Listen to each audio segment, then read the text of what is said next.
from not having to deal with the double Cthulhu matchup, but it's all about how well you're able to contend with that healing from Hell, as well as the healing from Haddix, as well as the healing from Lasbra, Jake even with some self-sustain.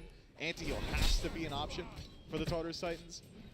It's hard to say. I think it really does come down to, as the Death said, which one of these junglers is getting the ball rolling. If it's Layers rotating over towards Duo and just shutting down Barracuda, or going into mid and dealing with Ven, I can see the Titans just quickly running away with this game. If Lasbra gets like a double kill first blood again off the back of a couple of solo ganks or anywhere else, then the Bolts could do the exact same. We can see the adaptation out of the Titans, leaving Layers on this side of the map. Maybe needs some help over in mid. Spirit Ball connect, and a couple more shots from Paul would do it. It's a blinking from Lasbra, gets the beads, and the pin should be there to take him down. Venenu comes up with first blood for the Bolts after being the one who almost died. Yeah, Ven very nearly gets soloed out there. Paul was probably about a second away from Wingus coming back up. That would have confirmed the kill. But instead, it was Lasbra who makes the rotation first. Aurora might be in some trouble here. Does get hit by the Gust. The dash in by Barracuda, slowed down by Cyclone Spin. And a couple of those block stacks coming in to pay dividends to make sure that Aurora can find a way out. Surely but Lasbra has jumped back in.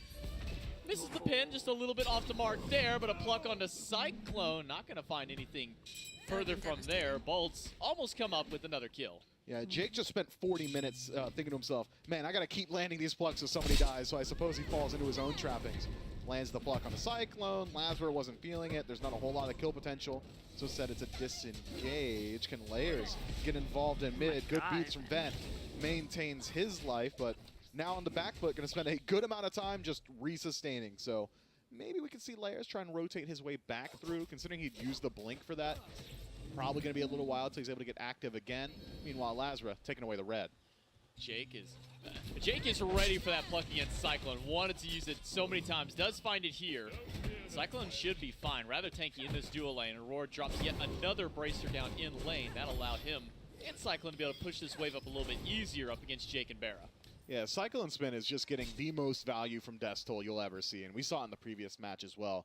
Pluck, oh no, I'm 40%. Here's the thing, Bludgeon, Lifesteal, or not really Lifesteal, just healing from Death's Toll. Here's the thing. Gonna keep him resustained for the most part.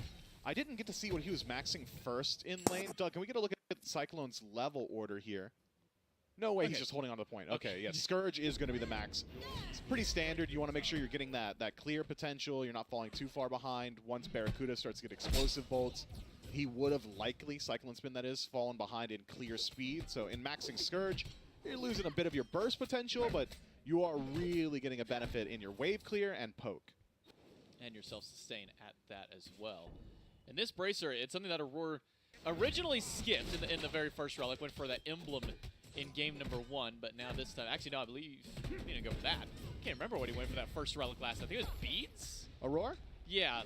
I'm pretty sure it was the... Was it the bracer first? I think it might have been, but this guy like switches his relics around. Like I was watching him and he like switched them like 3 times. Are you one to swap your relics? Like if you buy something first when you don't normally wouldn't, do you then swap it to the other slot and you get it second? So okay, like, well this is you've asked me a question. You're opening the can of worms. I'm gonna answer it. Okay, so like if I'm jungling, I'm doing I'm usually going blink first and then beads, and I'll keep them in that. But if I'm going like mid, I go beads and I keep... Most used relic, the one that you need to have proactively ready at all times, should be in the closest slot. So for example, I've got my relics on E and R. And even though I'm jungling, getting blink first, I'm switching my blink to R because you only really use it the once and you get to line it up. You're kind of choosing when that happens. Whereas beads is your panic button, your ripcord, your eject. So I want that as close to my index finger as possible. So yeah, I switch, but only once and only in the jungle. Otherwise, beads always on primary relic slot. That's fair. I'm Q and F for my relics. You're an animal. That's crazy. It's not that far over. What you just said to me is right psychotic. next to D. Q is right next to my W key. I've been like that for I think like 7 Why years not now. Q and E? I don't know. I never thought to use E.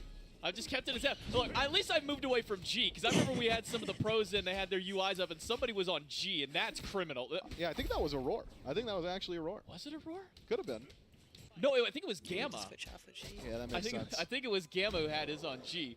We'll get back into the fight here. Lord of the Afterlife for Layers, plus the stun on the tether. Ultimate from Laz will taunt in, but no further engage. A heal.